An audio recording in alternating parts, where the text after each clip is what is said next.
Hey everyone, welcome back. In this video, we're going to go over the concept of a return, and this can be used to exit a function early. So for example, we're accepting name here as an argument and it gets stored in this variable here.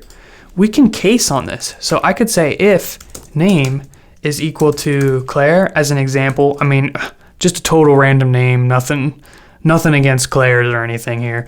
But if your name is Claire, I'm gonna do something else. I'm gonna say, you smell like pickles. Because who wants to smell like pickles? I don't want to smell like pickles. And then what I'm gonna do is I'm gonna say return.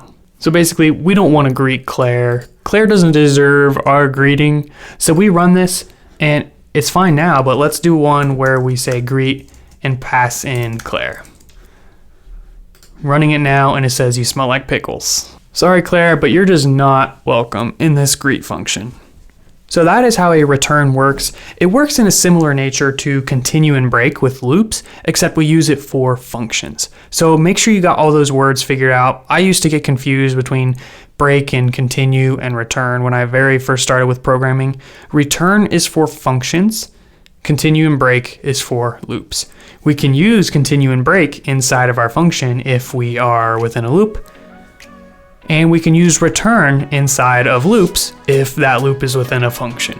But I'm not going to get into all the details of that right now. Stay tuned for the next video because I'm going to show you a little bit of a variation on this code here.